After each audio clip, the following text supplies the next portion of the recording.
ನೀವು 30 ದಿನಗಳ ಕಾರ್ಯಕ್ರಮ ಅಂದಾಗ ನನಗೆ ನೆನಪಾಗುತ್ತೆ. ಅಂದರೆ ಅವರ ಸುಮಾರು ರೆಕಾರ್ಡ್ ಆಗಿರುವಂಥದ್ದು ಕೂಡ ಅವರ ಉಪನ್ಯಾಸಗಳು 30,000 ಗಂಟೆ ಇದೆ ಅನ್ಸುತ್ತೆ. ಹೌದು, ಇಲ್ಲಿ 30 ದಿನಗಳ ಕಾರ್ಯಕ್ರಮ ಇರುತ್ತೆ, ಇಲ್ಲಿ 30,000 ಗಂಟೆಗಳ ರೆಕಾರ್ಡಿಂಗ್ ಇದೆ.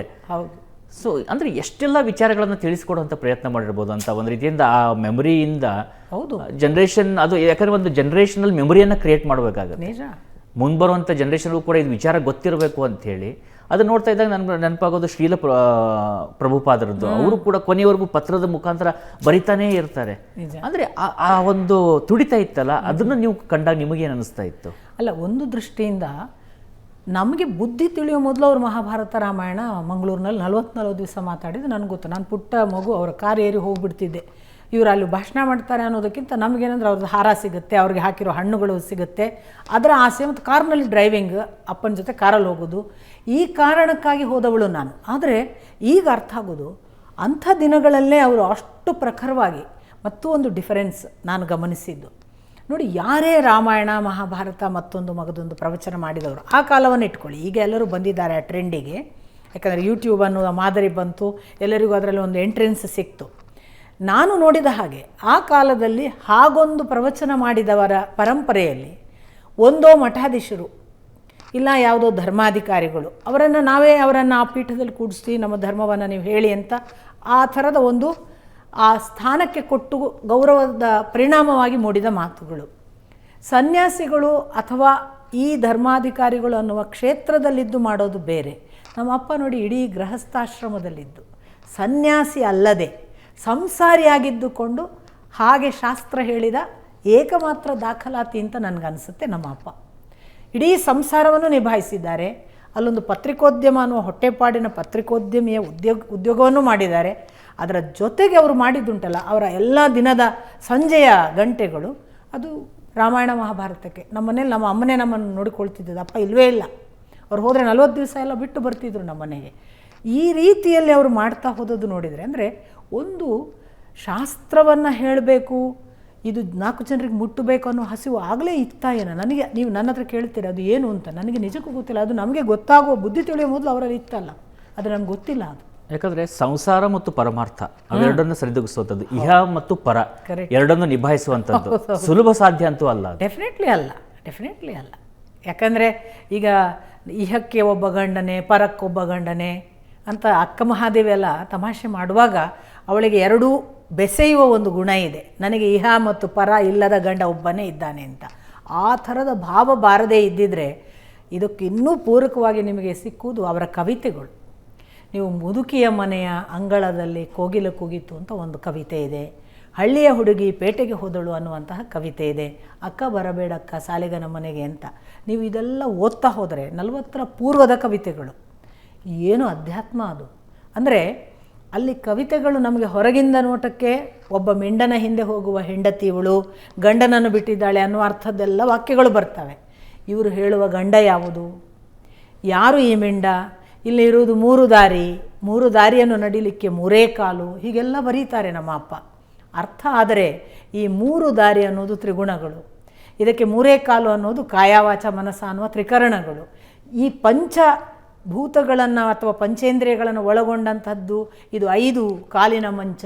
ಹೀಗೆಲ್ಲ ಬರೆಯುವಾಗ ಅಪ್ಪನಿಗೆ ಈ 40ರ ಪೂರ್ವದಲ್ಲಿ ಎಷ್ಟು ಅಧ್ಯಾತ್ಮದ ಹಸಿವು ಅಂತ. ಯಾವ 40ರ ಪೂರ್ವದಲ್ಲಿ ಪ್ರೇಮಿಯ ಅಥವಾ ಒಬ್ಬ ವಿರಹಿಯ ಹಾಗೆ ಒಂದು ಹುಡುಗಿಯನ್ನು ಯೋಚಿಸಿ ಬರಿಬೇಕೋ ಅಂಥ ಕಾಲದಲ್ಲಿ ನಮ್ಮ ಅಪ್ಪನ ಕವಿತೆಗಳೆಲ್ಲ ಯಾಕೆ ಬರಲಿಲ್ಲ ಅವ, ನನಗೆ ಹೊಸ ಸೀರೆ ಕೊಟ್ಟು ಉಡಿಸಿ ಹೋಗಿದ್ದಾನೆ, ಉಡಿಸಿದ ಸೀರೆಯನ್ನು ಬಿಚ್ಚಿ ಬತ್ತಲು ಮಾಡಲಿಕ್ಕೆ ಯಾಕೆ ಬರಲಿಲ್ಲ ಅಂತ ಶರಣಸತಿ ಲಿಂಗಪತಿ ಭಾವದ ಹಾಗೆ ಕವಿತೆಗಳಲ್ಲಿ ಇವರು ಹೆಣ್ಣಾಗ್ತಾರೆ, ಆ ಗಂಡ ಅಂತ ಅವನನ್ನು ಕಾಯ್ತಾರೆ. ನಾನು ಏನನ್ನು ಯೋಚನೆ ಮಾಡ್ತಿದ್ದೀನಿ ಅಂದರೆ, ನಾನು ನೀವು ಭಾವಿಸುವ ಸಾಂಸಾರಿಕ ವಲಯದಲ್ಲಿದ್ದಾಗಲೂ ಕೂಡ ಅಪ್ಪ ಹೇಗೆ ಆಧ್ಯಾತ್ಮಿಕವಾಗಿಯೇ ಯೋಚಿಸ್ತಿದ್ರು ಅಂತ. ಅವರಿಗೆಲ್ಲೂ ಕೂಡ ಲೌಕಿಕದ ಪರಿಭಾಷೆಗಳನ್ನೇ ಬಳಸುವಾಗ, ಅದಕ್ಕೆ ಅವರು ತನ್ನ ಕವಿತೆಗಳನ್ನು ಆಗನಿಂದ ಹೇಳ್ತಾ ಬಂದರು. ನನ್ನ ಕವಿತೆಗಳೆಲ್ಲ ಸೆಕ್ಸಾಸಫಿ ಅಂತ. ಸೆಕ್ಸ್ ಮತ್ತು ಫಿಲಾಸಫಿ. ನೀವು ಹೇಳುವ ಸೆಕ್ಸನ್ನು ಫಿಲಾಸಾಫಿಕಲ್ ಆಗಿ ನೋಡಿದಾಗ ನನಗೆ ಅದು ಕೃಷ್ಣ ಬರಬೇಕಾದ ಹೊತ್ತು, ಅದು ನಾನು ಬತ್ತಲಾಗುವುದು ಅಂದರೆ ಕೃಷ್ಣನ ಮುಂದೆ ಬತ್ತಲಾಗುವ ಹೊತ್ತು. ಈ ಒಂದು ಡೈಮೆನ್ಷನ್ನಲ್ಲಿ ಒಂದು ಕವಿತೆ ಕೂಡ ರಚಿಸ್ತಿದ್ರು. ಹಾಗಾಗಿಯೇ ಅವರ ಎಲ್ಲ ಭಾಷಣಗಳನ್ನು ನೋಡಿದರೆ ಆ ಭಾಷಣಗಳಲ್ಲಿ ನೀವು ಯಾವುದನ್ನೇ ತಗೊಳ್ಳಿ, ಅದಕ್ಕೆ ಜಾತಿಯ ಬಂಧನ ಇರಲಿಲ್ಲ, ಅದಕ್ಕೆ ಒಂದು ಹೆಣ್ಣು ಗಂಡು ಭೇದ ಇರಲಿಲ್ಲ, ಅದಕ್ಕೆ ದೊಡ್ಡವರು ಸಣ್ಣವರು ಅನ್ನುವ ವ್ಯತ್ಯಾಸ ಗೊತ್ತಿರಲಿಲ್ಲ. ಅದು ಸಕಲರನ್ನು ಒಳಗೊಂಡಿಸಿಕೊಂಡು, ನಾನೇ ಮಂಗಳೂರಿನಲ್ಲಿ ಟೌನ್ ಹಾಲಿನ ಭಾಷಣಗಳನ್ನು ನಾನು ನೋಡಿದ್ದೇನೆ. 40 ದಿನಗಳಲ್ಲೆಲ್ಲ ಅವರು ಮಹಾಭಾರತ ಮಾತಾಡಿದರೆ ಮುಂದಿನ ಸಾಲಿನಲ್ಲಿ ಬಂದು ಕ್ರಿಶ್ಚಿಯನ್ ನನ್ಸ್ ಕೂತ್ಕೊಳ್ತಿದ್ರು, ಸಾಕ್ಷಾತ್ ಇಮಾಮ್ಗಳೆಲ್ಲ ಕೂತ್ಕೊಳ್ತಿದ್ರು ಮುಸಲ್ಮಾನರು. ಎಷ್ಟೋ ಸರ್ವಧರ್ಮ ಸಮ್ಮೇಳನ ಅಂತ ಅಲ್ಲಿ ಆಗ್ತಿತ್ತು. ಆ ಸರ್ವಧರ್ಮ ಸಮ್ಮೇಳನಕ್ಕೆ ಒಬ್ಬ ಮುಸಲ್ಮಾನ್ ಸಮಿತಿಯಿಂದ ಒಬ್ಬ ಇಮಾಮನ್ನು ಕೇಳಿದರೆ, ಕ್ರೈಸ್ತ ಸಮುದಾಯದಿಂದ ಒಬ್ಬ ಅವರ ಗುರುಗಳನ್ನು ಕೇಳಿದರೆ, ಬನ್ನಂಜಿಯವರ ಅಧ್ಯಕ್ಷರಾದರೆ ಮಾತ್ರ ಬರುವುದು ಅಂತ ಅನ್ನುತ್ತಿದ್ರು ಅನ್ನೋದನ್ನು ಅವ್ರು ನಮಗೆ ಹೇಳ್ತಿದ್ರು. ಇದನ್ನು ನಾನು ಎಷ್ಟೋ ಸರ್ವಧರ್ಮ ಸಮ್ಮೇಳನ ಚಿಕ್ಕವಳಿರುವಾಗ ಅಟೆಂಡ್ ಕೂಡ ಮಾಡಿದ್ದೇನೆ. ಈ ಥರ ಅವರು ಬಿಯಾಂಡ್ ಕಾಸ್ಟ್, ಬಿಯಾಂಡ್ ಕ್ರೀಡ್, ಆಮೇಲೆ ಈ ನಮ್ಮ ಮತ ಸಿದ್ಧಾಂತ ಇದರ ಆಚೆಗೇ ಇದ್ದರು. ಹಾಗಾಗಿ ಅವರು ಕೇವಲ ಒಂದು ಸಾಮಾನ್ಯ ವಲಯದ ಲೌಕಿಕ ಪರಿಭಾಷೆಯ ಉಪನ್ಯಾಸಕರು ಅಂತ ನನಗೆ ಅನಿಸೋದಿಲ್ಲ. ನನಗೆ ನೀವು ಮತ ಅಂದಿದ್ದಕ್ಕೆ ನಂಗೆ ನೆನಪಾಗುತ್ತೆ, ನಗು ಕೂಡ ಬರುತ್ತೆ. ಇವತ್ತು ಕೂಡ ಎಂತ ನಡೀತಾ ಇದ್ದಾವೆ ಅಂದರೆ ಮಧ್ವಾಚಾರ್ಯರು ವರ್ಷ ಶಂಕರಾಚಾರ್ಯರು, ಇನ್ನು ಆ ಕೀಳು ಮಟ್ಟದ ಮನಸ್ಥಿತಿ, ಆ ಡಿವೈಡ್ ಆ್ಯಂಡ್ ರೂಲ್ ಅನ್ನುವಂಥದ್ದೇನಿದೆ, ಅಥವಾ ರೂಲು ಆಗ್ತಾ ಇಲ್ಲ, ಇಲ್ಲಿ ಎಲ್ಲ ಕಳೆದುಕೊಂಡು ಹೋಗುವಂಥವ್ರ ಮಧ್ಯದಲ್ಲಿ ನಾವು ಅವ್ರ ಹೆಸರನ್ನು ಇವ್ರಿಗೆ ಹೋಲಿಸೋದು ತಪ್ಪೇ ಅನಿಸ್ಬಿಡುತ್ತೆ ನನಗೆ. ಒಂದು ಸಾರಿ ಎಷ್ಟೋ ಸಂದರ್ಭಗಳಲ್ಲಿ ನಮ್ಮ ತಂದೆಗೆ ಉಪನ್ಯಾಸ ಮಾಡುವಾಗ ಶಂಕರಾಚಾರ್ಯರ ಮತ್ತು ಮಧ್ವಾಚಾರ್ಯರ ಭಗವದ್ಗೀತೆಯ ವ್ಯಾಖ್ಯಾನ ಇರ್ಬೋದು, ಇನ್ಯಾವುದೋ ಬ್ರಹ್ಮಸೂತ್ರ ಇರ್ಬೋದು, ಇವುಗಳ ವಿವರಣೆಗಳನ್ನು ಕೊಡುವಾಗ ಅಪ್ಪ ಸ್ಪಷ್ಟವಾಗಿ ಶಂಕರಾಚಾರ್ಯರು ಹೀಗೆ ವಿವರಿಸ್ತಾರೆ, ತುಂಬ ಬಾಲಿಶ ಅಂತ ಅಂತಾರೆ. ಅಂದು ತಕ್ಷಣ ಅಂತಾರೆ, ಶಂಕರಾಚಾರ್ಯರ ಕುರಿತ ವಿರೋಧ ಅಲ್ಲ ಇದು, ಈ ವ್ಯಾಖ್ಯಾನ ಬಾಲಿಶ ಅನ್ನುವ ವಿವರಣೆ, ಇದನ್ನು ಬಾಲಿಶವಲ್ಲದೆ ಹೇಗೆ ನೋಡಬೇಕು ಅನ್ನುವುದಕ್ಕೆ ರಾಮಾನುಜರ ಮಧ್ವಾಚಾರ್ಯರ ವ್ಯಾಖ್ಯಾನಗಳನ್ನು ಹೇಳಿ ಇದು ಯಾಕೆ ಬಾಲಿಶವಲ್ಲ, ಬಾಲಿಶವನ್ನು ಮೀರಿದ ಪ್ರೌಢಾವಸ್ಥೆ ವಿವರಣೆಗಳನ್ನು ಕೊಡ್ತಾರೆ. ವ್ಯಕ್ತಿ ವಿರೋಧ, ವ್ಯಕ್ತಿಯನ್ನು ಅವಹೇಳನ, ವ್ಯಕ್ತಿಯನ್ನು ಕನಿಷ್ಠ ಮಾಡಿ ಮಾತನಾಡುವುದು, ಅವನೊಬ್ಬ ಮನುಷ್ಯನೇ ಅಲ್ಲ ಅವನೊಬ್ಬ ರಾಕ್ಷಸ, ಈ ಪರಿಭಾಷೆಗಳು ಯಾಕೆ ಬಂತೋ. ನಾನು ನಿನ್ನೆ ದಿನ ನನಗೆ ಕೂಡ ಅದನ್ನು ಕಳಿಸಿದವರಿಗೆ ನಾನು ಒಂದೇ ಮಾತು ಹೇಳಿದೆ, 2 ವಾಕ್ಯ ಮಾತ್ರ ಕೇಳಿದ್ದೇನೆ, ಕೇಳುವುದೂ ಕೂಡ ಪಾಪ, ಇಂಥವುಗಳನ್ನು ಕೇಳಬಾರದು ಅಂತ. ಅಷ್ಟರ ಮಟ್ಟಿಗೆ ಬಹುಶಃ ನಮ್ಮ ಅಪ್ಪ ನಮ್ಮನ್ನು ಎಷ್ಟು ಬೆಳೆಸಿದ್ದಾರೆ ಅಂತ ನನಗೆ ಈಗ ವಿತ್ ಫುಲ್ ಗ್ರ್ಯಾಟಿಟ್ಯೂಡ್ ನಾನು ಹೇಳೋದು. ನಮಗೆ ಎಂದೂ ಕೂಡ ನಮ್ಮ ಅಪ್ಪ ನಾವು ಮಾಧ್ವರು ಅಂತ ಹೇಳ್ಕೊಟ್ಟಿಲ್ಲ. ಎಂದೂ ಕೂಡ ನಮ್ಮ ಅಪ್ಪ ಇವರು ಮಧ್ವಾಚಾರ್ಯರು, ನೀವು ಇವರಿಗೆ ನಮಸ್ಕಾರ ಮಾಡಿ ಅಂತ ನಮ್ಮ ಮನೆಯಲ್ಲಿ ನಾನು ಹೊರಗೆ ಬರುವವರೆಗೆ ಫೋಟೋ ಇಟ್ಟದ್ದಿಲ್ಲ. ಆಮೇಲೂ ಈಗಲೂ ಫೋಟೋ ಇದೆಯಾ ನನಗೆ ಗೊತ್ತಿಲ್ಲ, ನಾನು 30 ವರ್ಷ ಆಯಿತು ಆ ಮನೆ ಬಿಟ್ಟು. ಅಲ್ಲಿ ಅವರು ಒಂದು ಇಟ್ಟದ್ದು ಹೃಷಿಕೇಶ ತೀರ್ಥರ ಸರ್ವಮೂಲ ಗ್ರಂಥದ ಒಂದು ಬಾಕ್ಸ್, ಅದು ಬಿಟ್ಟರೆ ನಮಗೆ ಯಾವ ಕುರುಹುಗಳನ್ನು ಅವರು ಮಧ್ವಾಚಾರ್ಯ ಪರಂಪರೆ ಅಂತ ಇಟ್ಟಿಲ್ಲ. ಎಲ್ಲಿ ಕೂಡ ನಮಗೆ, ನಾನು ಉಡುಪಿಯಿಂದ ಬೆಂಗಳೂರು, ನಾನು ಎಲ್ಲ ತಿರುಗಾಟ ಮುಗಿಸಿ ಬೆಂಗಳೂರಿಗೆ ಬಂದದ್ದು 2007. 2007 ಇಲ್ಲೇನು ಬೆಂಗಳೂರಿಗೆ ಬಂದೆ, ಇಲ್ಲಿ ವಾತಾವರಣದಲ್ಲಿ ನನಗೆ ಗೊತ್ತಾಯಿತು ನಾವು ಭಾರೀ ಮಾಧ್ವರ ಹಾಗೆ ಮಾತಾಡಬೇಕು, ನಾವು ಭಾರೀ ಕಟ್ಟುನಿಟ್ಟು ಮಾಧ್ವರು ಅಂತೆಲ್ಲ ಇಲ್ಲೇ ಜನ ನಮ್ಮನ್ನು ಅಪೇಕ್ಷಿಸ್ತಿದ್ರು. ನಾನು ಕ್ಷಮಿಸಿ ಅಂತ ಕೈ ಮುಗಿತಿದ್ದೆ. ನಮ್ಮ ಅಪ್ಪ ಎಂದೂ ಆ ಪಾಠ ಮಾಡಿಲ್ಲ. ಅದೇ ಅಂದರೆ ಈ ಮತದ ವಿಚಾರ ಬಂದಿದ್ದಕ್ಕೆ ನಾನು ಸ್ವಲ್ಪ ಆ ಪ್ರಶ್ನೆಗಳ ಹತ್ರ ಹೋಗಬೇಕಾಯಿತು. ಆದರೆ ನಾವು ಮತ್ತೆ ಈ ಕಡೆ ಬಂದಾಗ ನಿಮ್ಮ ತಂದೆಯವರ ಕವನಗಳ ಬಗ್ಗೆ ಹೇಳ್ತಿದ್ರಲ್ಲ, ನನಗೆ ಅದನ್ನು ಕೇಳ್ತಾ ಇದ್ದಾಗ ಅನ್ನಿಸ್ತಾ ಇದೆ, ನೀವು ತಂತ್ರದ ಕಡೆ ಹೋಗಿದ್ದು ಅಥವಾ ನೀವು ಈ ಸತ್ಯಕಾಮರ ಶಿಷ್ಯ ಆಗಿರೋದು ನನಗೇನು ವಿಶೇಷ ಅಂತ ಈಗ ಅನ್ನಿಸ್ತಾ ಇಲ್ಲ. ನನಗೆ ಇಲ್ಲಿವರೆಗೂ ಕೂಡ ಅದೊಂದು ಕುತೂಹಲ ಇತ್ತು. ಯಾಕಂದರೆ ಯಾರೋ ಈ ಬತ್ತಲ ಭಯವನ್ನು ಕಳಚಿ ಬೆತ್ತಲಲ್ಲಿ ನಿಂತವನ ಹಿಂದೆ ನೀವು ಹೋದ್ರು, ಆ ಬೆತ್ತಲ ಬಗ್ಗೆ ನಿಮ್ಮ ತಂದೆ ಆಲ್ರೆಡಿ ಮಾತಾಡಿದ್ರು. ಕರೆಕ್ಟ್. ಆದರೆ ಇಲ್ಲಿ ಆ ಬೆತ್ತಲು ಎಲ್ರಿಗೂ ಅರ್ಥ ಆಗುವಂಥದ್ದಲ್ಲ. ಹೌದು ಹೌದು, ನಿಜವಾಗ್ಲೂ ನಮ್ಮ ಅಪ್ಪನಿಗೆ ಆ ಥರದ ಒಳಗಣ್ಣು ಇದ್ದದ್ರಿಂದ ನೋಡಿ, ಇವಳು ಎಲ್ಲರ ಹಾಗಲ್ಲ, ಇವಳು ಏನು ಆಗಬಲ್ಲಳು ಅನ್ನುವಾಗ ಅಪ್ಪನಿಗೆ ಅದು ಸ್ಪಷ್ಟವಾಗಿ ಇವಳು ಅಧ್ಯಾತ್ಮದಲ್ಲಿ ನಿಜವಾಗಿ ಏನನ್ನು ಕಾಣಬೇಕೋ ಅದರ ಕಡೆಗೆ ಹೋಗಬಲ್ಲಳು ಅನ್ನುವ ಆ ಒಂದು ಕಣ್ಣಿದ್ದದ್ರಿಂದಲೇ ಬಹುಶಃ ಆ ಥರ ನನ್ನನ್ನು ಬಿಟ್ಟಿರಲಿಕ್ಕೆ ಸಾಕು. ಇಲ್ಲದ್ರೆ ಒಂದು ಸುಸಜ್ಜಿತ ವ್ಯವಸ್ಥಿತ ಕುಟುಂಬದ ಒಳಗಿನ ಒಬ್ಬ ಹೆಣ್ಣುಮಗಳನ್ನು 25ರ ವಯಸ್ಸಿನಲ್ಲಿ ಊರಿನವರೆಲ್ಲ ವಿರೋಧ ಮಾಡುವಾಗ, ಊರಿನ ಪ್ರಮುಖರು ಒಂದು ಗುಪ್ತ ಸಮಾಲೋಚನೆ ಹಾಗೆ ಮಾಡ್ತಾರೆ ಸತ್ಯಕಾಮರನ್ನು ಕೂಡಿಸಿ. ನೀವು ಸತ್ಯಕಾಮರ ಜೊತೆಗೆ ವೀಣಾಳನ್ನು ಹಾಗೆ, ನಾನು ಆ ಮಧ್ಯದ ಅವಧಿಯಲ್ಲಿ ನಾನಿನ್ನು ಅವರೊಟ್ಟಿಗೆ ಒನ್ಸ್ ಫಾರ್ ಆಲ್ ಬಂದಿರಲಿಲ್ಲ. ಕಾಲೇಜ್ ಲೆಕ್ಚರರ್ ಇದ್ದೆ, ಬಟ್ ಅವರೊಟ್ಟಿಗೆ ಹೋಗಿ ಬರ್ತಿದ್ದೆ. ನಾನೊಂದು ತಿಂಗಳು ಹಿಮಾಲಯದಲ್ಲಿ ಅವರೊಟ್ಟಿಗೆ ಇದು ಬರ್ತಿದ್ದೆ, ಇನ್ನೊಂದು ತಿಂಗಳು ಇಲ್ಲೆಲ್ಲೋ ಮಧ್ಯಪ್ರದೇಶಕ್ಕೆ ಹೋಗಿ ಬರ್ತಿದ್ವಿ.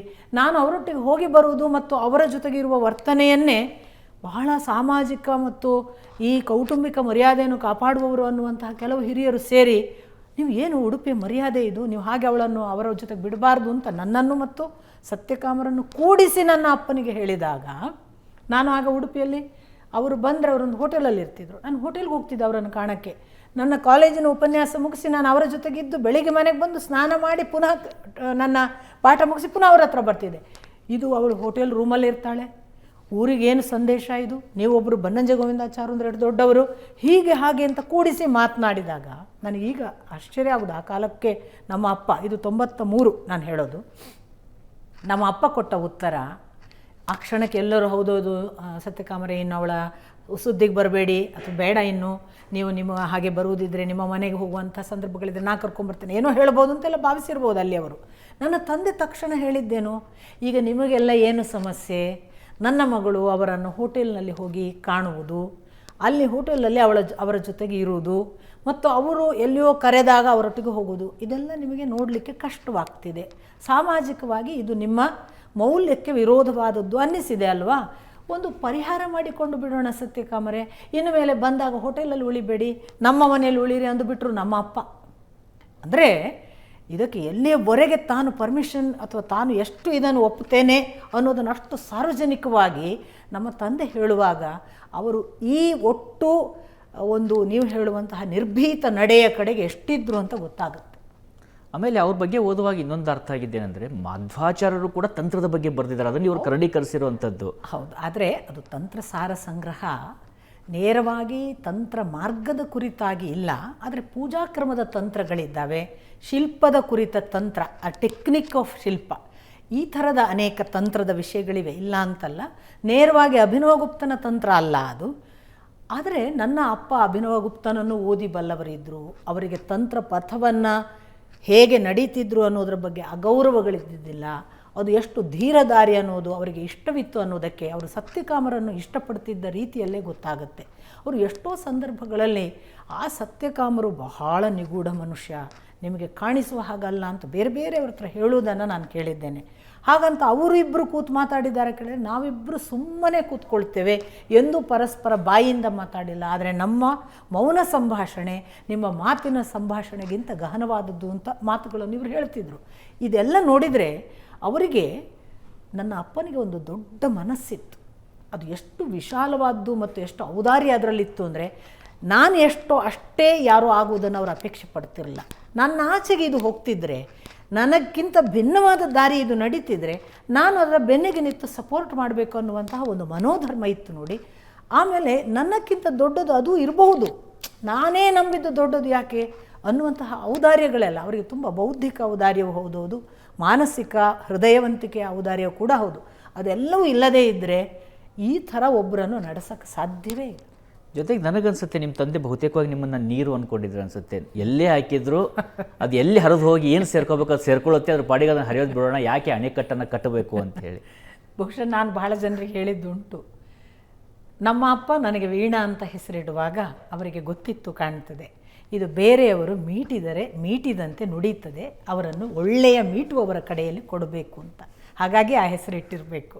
ಯಾಕೆಂದರೆ ಅವರಿದ್ದಾಗ ಅವರ ಸಾಂಗತ್ಯ ನನಗೆ ತುಂಬ ಇತ್ತು. ನಾನು ಪ್ರತಿ ದಿವಸ ಅವರ ಬೆಡ್ ಮೇಲೆ ಸುಮಾರು ಹೊತ್ತು ಕೂತ್ಕೊಂಡು ಅವರ ಏಕಾಂತದ ಅನೇಕ ಮಾತುಗಳನ್ನು, ನನ್ನ ಏಕಾಂತದ ಅನೇಕ ಸಂಗತಿಗಳನ್ನು ನಾವಿಬ್ಬರು ತುಂಬ ಶೇರ್ ಮಾಡ್ಕೋತಿದ್ವಿ. ಅಪ್ಪನ ಅನೇಕ ಏಕಾಂತದ ಅಂದರೆ ಇನ್ಕ್ಲೂಡಿಂಗ್ ಅವರಿಗೆ ಬರ್ತಿರೋ ಲವ್ ಲೆಟರ್ ನನಗೆ ಓದಕ್ಕೆ ಕೊಡ್ತಿದ್ರು ನಮ್ಮ ಅಪ್ಪ. ಅಂದರೆ ಯಾವ ಮಟ್ಟಕ್ಕೆ ನನ್ನನ್ನು ಅವ್ರು ಪ್ರೀತಿಸಿರ್ಬೋದು ಒಂದು ಮಗುವಾಗಿ ಅಂತ ನಾನು ಎಣಿಸೋದು. ಆಮೇಲೆ ನಾನು ಕೂಡ ಹಾಗೆ, ನನಗೊಂದು ಏನೇ ಸಂಭವಿಸಿದರೂ ಅಪ್ಪನಿಗೆ ಹೋಗಿ ಹೇಳಬೇಕು, ಒಂದು ಕನಸು ಬಿದ್ದರೆ ಹೇಳಬೇಕು, ಒಂದು ಘಟನೆ ಕಾಲೇಜಲ್ಲಿ ಆದದನ್ನು ಹೋಗಿ ಅಪ್ಪನಿಗೆ ಹೇಳಬೇಕು. ನಾನು ಬಹಳಷ್ಟು ಇತರರ ಜೊತೆಗೆ ನನ್ನ ಅಂತರಂಗದ ಅನೇಕ ಸಂಗತಿಗಳು ನಾನೆಂದು ಚರ್ಚಿಸಿಲ್ಲ. ನಾನು ಬಹಳ ಹೇಳಿಕೊಂಡದ್ದು ನನ್ನ ಮನೆಯ ರಾಘವೇಂದ್ರ ಸ್ವಾಮೀಜಿಗೆ, ಅದು ಬಿಟ್ಟರೆ ನಮ್ಮ ಅಪ್ಪನಿಗೆ. ಹಾಗಾಗಿ ಒಂದು ಒಳ ಸೆಳೆತದ ಅಧ್ಯಾತ್ಮ ಪರಿಧಿಯಲ್ಲಿ ಅರ್ಥ ಮಾಡಬಹುದಾದ ಯಾವುದೋ ಬಾಂಧವ್ಯ ನನಗೂ ಅವರಿಗೂ ಖಂಡಿತ ಇತ್ತು. ಈ ಜನರ ಮುಂದೆ ಹೇಳಬಹುದಾದಂಥ ಅಥವಾ ನಿಮ್ಮ ಇಬ್ಬರ ನಡುವಿನ ಅನುಭವ, ಅದರಲ್ಲೂ ಕೂಡ ಈ ಆಧ್ಯಾತ್ಮಿಕ ತುರ್ಯಾವಸ್ಥೆ ಅಂತ ಏನು ಹೇಳ್ತೀವಿ, ಅಥವಾ ನೀವು ಇಬ್ಬರೂ ಕೂಡ ಬೇರೆ ಬೇರೆ ದಾರಿಯಲ್ಲಿದ್ದರೂ ಕೂಡ ಕೊನೆಗೆ ಹೋಗ್ತಾ ಇದ್ದು ಒಂದೇ ಗುರಿಯಡೆಗೆ ಅನ್ನೋಗಿದ್ದರೂ ಕೂಡ ಅವರು ನಿಮ್ಮ ಹತ್ರ ಹೇಳಿರುವಂಥ ಅಂಥ ವಿಚಾರಗಳೇನು, ಅಥವಾ ನೀವು ಇಲ್ಲಿವರೆಗೂ ಯಾರಿಗೂ ಹೇಳದೇನೆ ಅಥವಾ ಇಲ್ಲಿ ಹೇಳಬಹುದಾದಂಥ ಅಂಥ ಒಂದು ಅನುಭವದ ವಿಚಾರ ಯಾವ ರೀತಿಯಾಗಿತ್ತು ಅಥವಾ ಜಿಜ್ಞಾಸೆ ಹೇಗಿತ್ತು? ಸಾಮಾನ್ಯವಾಗಿ ನನಗೆ ಒಂದು ನನ್ನದೇ ಆದ ಪೂರ್ವಗ್ರಹ ಇತ್ತು. ಅಪ್ಪ ಭಾಷಣ ಮಾಡ್ತೀರಿ, ಈ ಶಾಸ್ತ್ರ ಪರಂಪರೆಯ ಉಪನ್ಯಾಸಗಳು, ಆಮೇಲೆ 4 ಜನರಿಗೆ ಹೇಳೋದು, ಅದರಿಂದ ನಿಮ್ಮ ಅಂತರಂಗದ ಯಾವ ಅನುಭವ ಅಥವಾ ಆ ಒಂದು ಲೋಕದ ಸುಖ ನಿಮಗೆ ಖಂಡಿತ ವಂಚನೆ ಆಗೋದಿಲ್ವಾ, ಯಾಕೆ ಇದರಲ್ಲಿದ್ದೀರಿ ಅಂತ ಕೇಳಿದ್ದೇನೆ ನಾನು. ನಮ್ಮ ಅಪ್ಪ ನಗ್ತಾ ಹೇಳ್ತಿದ್ರು, ಅನುಭವ ಆಗುವವರೆಗೆ ಮೌನ ಮಗಳೇ, ಆಮೇಲೆ ಮಾತು ಉಂಟಲ್ಲ ಅದು ಮಾತು ಅಲ್ಲ ಮನನ ಅಂತ. ಆಗ ನನಗೆ ಅರ್ಥ ಆಗಿರಲಿಲ್ಲ. ಅವರು ಪ್ರತಿ ಬಾರಿ ಹೇಳ್ತಿದ್ರು, ನಾನು ಹೇಳುವ ಎಲ್ಲ ಶಾಸ್ತ್ರ ಪರಂಪರೆಯ ಉಪನ್ಯಾಸಗಳು ಮಾತು ಅಲ್ಲ, ಮನನ ಅಂತ. ನೋಡಿ, ಆ ಮನನ ಯಾವುದರ ಮನನ ಅಂದರೆ ಅವರು ನನಗೆ ಹೇಳಿದ ಏಕಾಂತದಲ್ಲಿ ತಾನು ಅನುಭವಿಸಿದ ಅನುಭವಗಳ ಮನನ ಅಂತ ಈಗ ಅರ್ಥ ಆಗೋದು. ಹಾಗಾಗಿ ನೋಡಿ, ಶಾಸ್ತ್ರ ಪರಂಪರೆಯ ಯಾವುದೇ ವಿಷಯಗಳನ್ನು ಅವರು ವಿವರಿಸುವಾಗ ನಮಗೆ ಹೀಗೆ ಕೇಳುವಾಗ ಅನ್ನಿಸ್ತದೆ, ಇವರಿಗೇನೋ ಆಗಿದೆ, ಇವರು ಇಷ್ಟೆಲ್ಲ ಅನುಭವ ಆಗದೆ ಹೇಳೋಕ್ಕೆ ಸಾಧ್ಯ ಇಲ್ಲ. ಹೊರತಾಗಿ ಎಲ್ಲೂ ಕೂಡ ಅನುಭವ ಹೇಳಲಿಲ್ಲ ಅವರು. ತಿಳಿದವನು ತನ್ನ ಒಳಗೆ ಅನುಭವ ಇಟ್ಕೋತಾನೆ, ಹೇಳೋದಿಲ್ಲ. ಅದು ನನಗೆ ಬಹಳ ತಡವಾಗಿ ಅವರ ಉಪನ್ಯಾಸಗಳನ್ನು ಕೇಳುವಾಗ ಆದ ಅರ್ಥ. ಇನ್ನೊಂದು ಭಾಗವಾಗಿ ನೋಡಿದರೆ, ನೀವೀಗ ಹೇಳಿದರೆ ನನಗೆ ಅಂಥದ್ದು ಏನು ಏಕಾಂತದಲ್ಲಿ ಹೇಳುವಂಥದ್ದು, ನನಗೆ ನಿಜಕ್ಕೂ ಕೂಡ ಯಾಕೆ ಗೊತ್ತಿಲ್ಲ, ನನ್ನಲ್ಲಿ ಒಳ ಹೊರಗೆ ತುಂಬ ಕಡಿಮೆ. ನಾನು ತುಂಬ ಟ್ರಾನ್ಸ್ಪರೆಂಟ್. ನಾನು ಇವತ್ತಿನವರೆಗೂ ಏನು ಹೇಳಿದ್ದೇನೋ ಅದನ್ನು ಬದುಕಿದ್ದೇನೆ. ಇದು ಯಾರ ಮುಖಸ್ತುತಿಗೋ ಯಾರಿಗೋ ಒಂದು ಓಲೈಸಲಿಕ್ಕೋ ಹೇಳೋದಲ್ಲ. ನನ್ನ ಜೀವನ, ನನ್ನ ಗುರುಗಳು ಹೇಳ್ತಿದ್ರು ನನಗೆ, ಮಗಳೇ, ನಿನ್ನದು ನೀರಿನ ಸ್ವಭಾವ, ಯಾವ ಪಾತ್ರೆಗೆ ಹಾಕಿದ್ರೂ ಹೊಂದ್ಕೊಳ್ತಿ. ಅದು ಗುಣವೂ ಹೌದು, ಅದು ನಿನ್ನ ದೋಷವೂ ಹೌದು ಅಂತ. ಯಾಕೆ ಅಂದರೆ ಯಾರೂ ನಿನ್ನನ್ನು ಹೇಗೂ ಬಳಸಬಹುದು, ಆ ಅಪಾಯ ಇದೆ ನಿನ್ನಲ್ಲಿ ಅಂತ. ಇದು ಹೌದು, ಅಲ್ಲ ಅಂತ ಹೇಳಲ್ಲ. ಆದರೆ ಈ ಟ್ರಾನ್ಸ್ಪರೆನ್ಸಿ ಕೊಡುವ ಒಂದು ಸುಖವೋ ಸಂತೋಷವೋ ಇದೆಯಲ್ಲ, ಅದು ನೀರಿನ ಹಾಗೆ ಇದ್ದಾಗ, ಹೌದು ನೀರಿನ ಹಾಗೆ ಇದ್ದಾಗ ಮಾತ್ರ ಸಾಧ್ಯ. ಇನ್ನೊಂದು ಅದರ ದೋಷ ಭಾಗ, ಹೌದು ಯಾರೋ ಏನೋ ಬಳಸಬಹುದು, ಏನೋ ತೊಂದರೆಗಳಾಗ್ಬೋದು. ನನಗೆ ಒಂದು ಗೊತ್ತಾದದ್ದು ನಿಮಗೆ ಹೇಳಬಹುದಾದ, ನೀವು ಏಕಾಂತ ಅಂತಂದರೆ ಏಕಾಂತ ಅಲ್ಲ, ಅದು ನನ್ನ ಬಹಿರಂಗ ಕೂಡ. ಅದು ನನಗೆ ಗೊತ್ತಾದ ಒಂದು ಸಂಗತಿ ಏನು ಅಂದರೆ, ತೀರಾ ನೀರಿನಂತೆ ಪಾರದರ್ಶಕವಾಗಿ ಇರುವ ನಡೆಯನ್ನು ನಾವು ನಡೆದರೆ ಆ ಭಗವಂತ ಈ ನೀರು ಕಲ್ಮಶವಾಗದಂತೆ ಕಾಯ್ತಾನೆ ಅಂತ ನನಗೆ ಗೊತ್ತಾಗಿದೆ. ಅಷ್ಟರ ಮಟ್ಟಿಗೆ ಅದರ ಒಂದು ಭಾಗ ನನ್ನದು, ಇನ್ನೊಂದು ಭಾಗ ಅವನದ್ದು. ನನ್ನನ್ನು ನಾನು ಪಾರದರ್ಶಕವಾಗಿ ಇಟ್ಟಿದ್ದೇನೆ, ಇದಕ್ಕೆ ಕೊಳೆ ಆಗದ ಹಾಗೆ ಅವ ನೋಡಿಕೊಂಡಿದ್ದಾನೆ.